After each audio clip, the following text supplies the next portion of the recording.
Well then, this is very clearly unexpected to see that Tails reference on that particular rocket of all things. Hey, what's up ladies and gentlemen, it is I am the one and only Sonic the Hedgehog here, aka the Blue Blur, aka Blue Justice, and I am back for the likes of the Mexi Toys videos here. And ladies and gentlemen, welcome back for some more of Let's Play of Sonic the Hedgehog 4, specifically Sonic the Hedgehog 4 Episode 1, for the Xbox Live Arcade on the Xbox 360, PlayStation 3 on the PlayStation Network Store, as well as PC Steam, and of course for the Nintendo Wii on the WiiWare.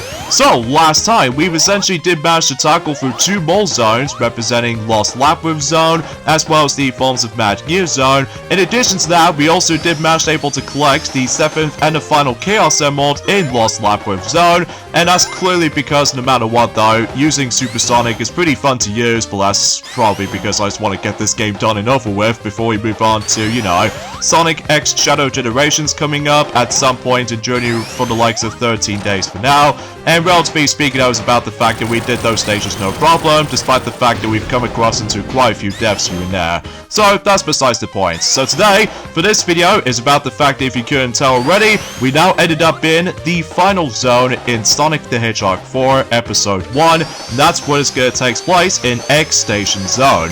And relatively speaking though, is about the fact that this entire zone is basically a boss rush. So basically what this means though, we have to fight against the exact same bosses as before, except this time around though, it goes by a lot quicker. In addition to that though, is about the fact that, as you can tell, the aesthetics is now changed into somewhat of a space kind of theme to it. So as a result though, yeah, you get the idea for this point. So anyway, a few things I want to talk about is about the fact that, well, today's date of course there is the 12th of October today, in some cases in 2024 today. And as I stated before, we've only got about 13 more days to go until Sonic X Shadow Generations is going to be almost approaching by now. In addition to that though, it's about the fact that we've only got about approximately 5 more days to go until Super Mario Party Jamboree is going to be releasing on a Nintendo Switch. So yeah, I'm pretty excited with those two games basically, as we've already established that before. So yeah, you get the idea for this point. So now, as far as I'm aware, is about the fact that I don't think it's possible we can able to turn into Supersonic in Journey forms of this zone, because let me tell you, one of those achievements slash trophies in this game is actually really dang hard and difficult at the same time. And that's what appears to be called Untouchable, where basically in order able to get that trophy or achievement, depending on what version of the game you're playing, well, except on the WiiWare, because obviously the Wii does not have any achievements or trophies for that matter, but as a result though is about the fact that you have to go for the entire zone without getting hit once. So because of this though, it is dang impossible, let me tell you that much, especially considering for the fact that I did manage to practice that on my spare own time, and my goodness, it is definitely impossible indeed, especially concerning for the fact that, well, then again, no, we'll talk more about that if we somehow managed able to go bypass this particular familiar boss ever since in Mad Gear Zone again.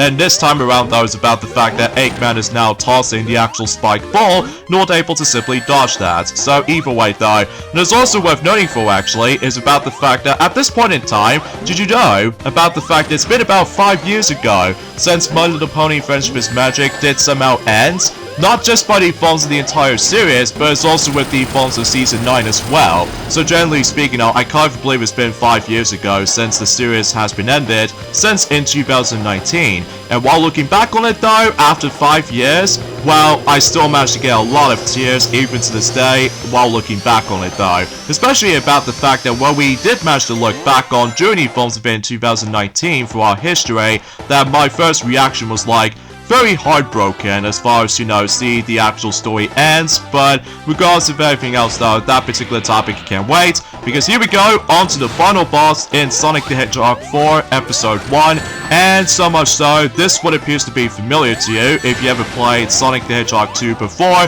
This what appears to be the Death Egg Robot, except this time, about the fact that this boss battle is actually very lengthy this time around, mainly because, as far as I'm aware, he does have multitude of hits as opposed to 12 hits, unlike the forms of how he does it in Sonic the Hedgehog 2, especially noticeable concerning for the fact that, well, we'll save that particular topic whenever we get on to Sonic X Shadow Generations, probably at some point until next year sometime. But relatively speaking, I was about the fact that yes, just like in Sonic the Hedgehog 2 with the Defect Robot, you have to watch out for that particular cursor because that actually represents that the Defect Robot is gonna able to crush you. So this time around though, if you couldn't tell, we now have rings this time. So relatively speaking now, everything else checks out there, and oh, what is he doing?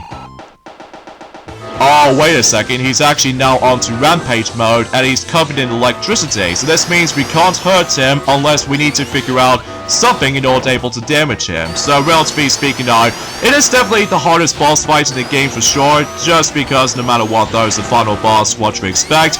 But I will admit though right away, I'm not a big fan of the music in the background, because not only because it sucks, but it actually loops about 5 times per minute. Like, as a result though, yeah, it's a bit repetitive, I will admit it though right away, and I want to know who actually composed the actual soundtrack for this game. Wait a minute. Something tells me about the fact that, for I've noticed, Jude to know that he was also responsible for the sake of the forms of the majority of the 3D Sonic game soundtrack. He did somehow compose the soundtrack for this game for its contributions or something.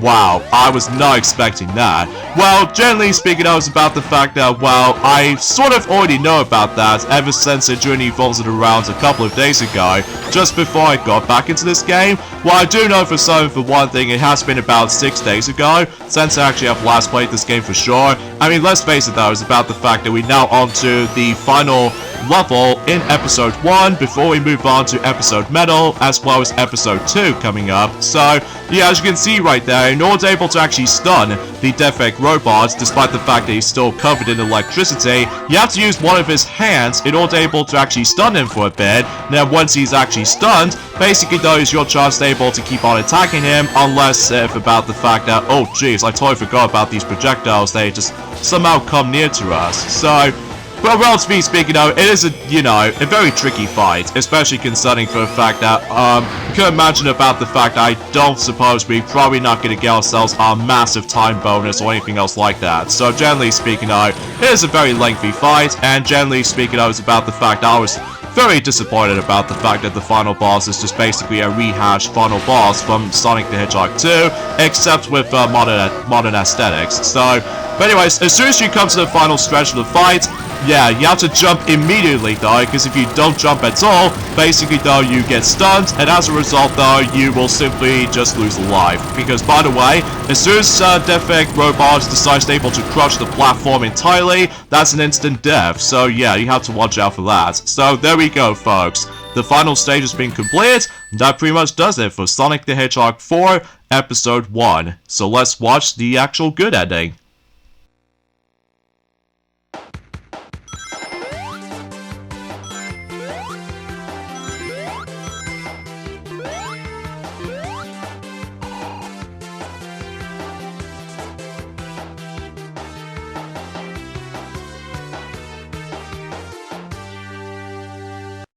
Although there was actually another ending by simply you have to collect all of those rings in this particular ending sequence, which is actually kind of tricky to me though, because you'll just simply go automatically going forward. And as a result though, if you collect all of the rings, you get yourselves a supersonic ending. So as a result though, I just want to classify to show you guys for that. So yeah, that's as far as I can say about the forms of the comparison for the sake of the forms of both of those endings basically. So anyway, so what's my final thoughts of Sonic the Hedgehog 4 Episode 1 as far as the entire episode is concerned?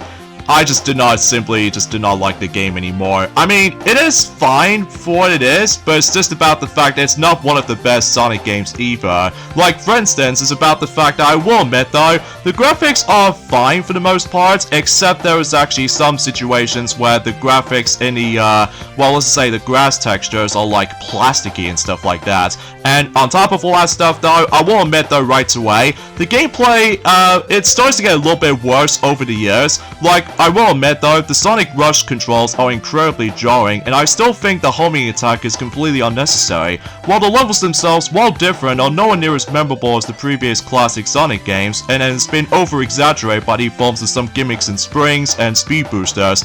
Although the music is good, again it's nowhere near as memorable as the previous classic Sonic games in the past, but I still managed to enjoy certain musical tracks, like for instance with Splash Hill Zone, Act 2 and 3, and on top of all that stuff though with Mad Gear Zone Act 3, but everything else, no, it just feels a bit very short and is extremely repetitive, like most of the soundtrack, which that could be also applies for episode 2 as well, but we'll talk more about the forms of episode 2, specifically until next weekend, if possible. So relatively speaking now, is about the fact that when it comes to the forms of any other items in Sonic the Hedgehog 4 episode 1, it's just basically Sonic 1 flavor, like you have only one shield, and there's no elemental shields, and there's no bonus stages besides checkpoints, and on top of all that stuff though is about the fact that, well, relatively speaking though, there's no playable Tails and Knuckles, and no multiplayer options, and as well as that though, the boss fights are incredibly dull, minus the final boss.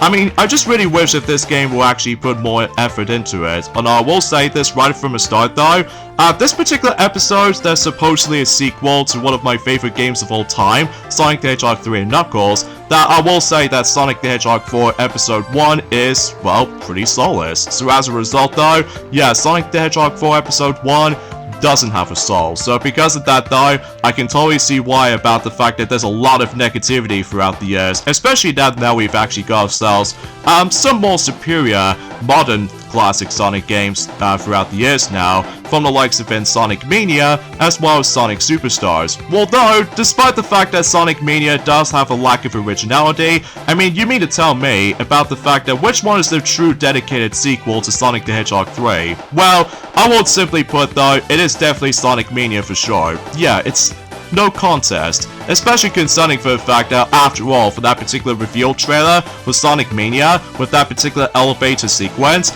well, obviously though, they did not acknowledge the forms of the majority of Sonic the Hedgehog 4, which as a result though, again, we'll get into more details about the forms of the actual specific stuff once we get onto episode Metal and episode 2 coming up. So, and basically, this is what happens if you gather all 7 Chaos Emeralds. Sonic will just goes off screen, and there's Dr. Eggman teasing the players. Oh goodness, is that Metal Sonic?